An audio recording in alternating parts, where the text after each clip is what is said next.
Il y a une créatrice de contenu que moi j'aime beaucoup, dont j'avais déjà parlé en plus dans certaines de mes vidéos, je crois, comme ça à titre d'exemple. C'est vraiment une créatrice que j'aime beaucoup. Et je l'ai croisée sur Paris, un endroit que je fréquente souvent. Ça m'étonne pas, je pense qu'elle va habiter à côté. Et c'est quelqu'un qui a vraiment fait un glow-up sur les réseaux sociaux, qui a vraiment su tirer les bons filons de YouTube, des réseaux sociaux et de vraiment pop-up. Ça n'a pas été facile pour elle aussi parce que voilà, une femme noire, etc. Et souvent elle a des attaques et je sais même pas comment elle fait pour ne pas répondre. Et un jour je la croise dans Paris et elle passe devant moi et tout. Et vu que j'habite sur Paris, souvent je croise, et même dans mon ancien travail, je croisais beaucoup de créateurs de contenu, d'influenceurs et tout. Et la plupart je les calcule pas parce que peut-être tu peux reconnaître quelqu'un mais c'est pas un contenu que tu consommes. Mais quand je consomme le contenu, moi j'aime bien soit voir la personne, ah ça va, j'aime bien ce que tu fais, franchement courage et tout, bonne journée. Ça fait toujours du bien, un petit coucou. Tu vois, faut pas être trop lourd de saouler les gens et tout parce que ça reste quand même des êtres humains. Mais juste dire ah coucou, j'aime bien ce que tu fais. Et après tu vois que t'en as qui sont plus réceptifs que d'autres, t'en as qui sont plus ouverts que d'autres. Elle passe devant moi et je lui dis ah coucou, ça va, tu vas bien et tout. Et elle me fait ah coucou, ça va et toi? Et elle trace, mais elle ne s'est même pas arrêtée. Elle m'a juste fait coucou, ça va et tout, et elle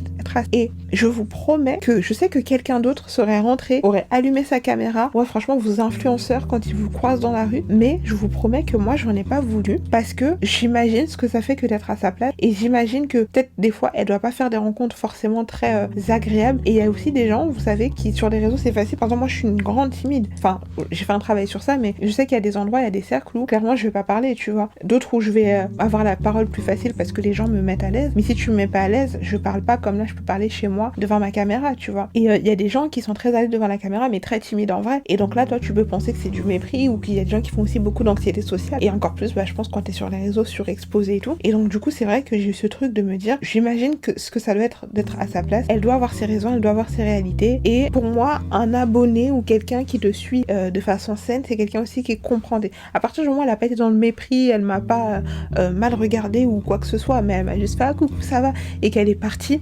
Honnêtement, moi je respecte, tu vois, dans le sens où certes, tu fais un métier d'image et tout, mais ça ne t'enlève pas ton individualité et ça ne t'enlève pas aussi ton droit à une certaine vie privée dans l'espace public. Donc voilà, mais je me dis juste, bon, je pense qu'elle va recevoir beaucoup de bienveillance, mais elle doit aussi recevoir beaucoup de critiques et beaucoup de choses particulières. Et elle le raconte pas forcément sur son contenu parce qu'elle essaie de faire un truc quand même plus porté sur l'empouvoirment, ok. Et j'ai complètement respecté ça parce que je suis quelqu'un d'assez, j'ai mes humeurs, donc des fois j'ai envie de sourire et des fois j'ai pas envie de sourire. Et quand j'ai pas envie de sourire, je souris pas. Ça peut être aussi toi demain qui c'est pas forcément bien, la personne ne sait pas ce qui se passe dans ta vie, tu croises quelqu'un et finalement, tu vois, enfin, faut vraiment beaucoup relativiser, tu vois, de la même façon où t'aimerais que les gens fassent preuve de souplesse parfois avec toi, il faut faire preuve de souplesse avec les gens.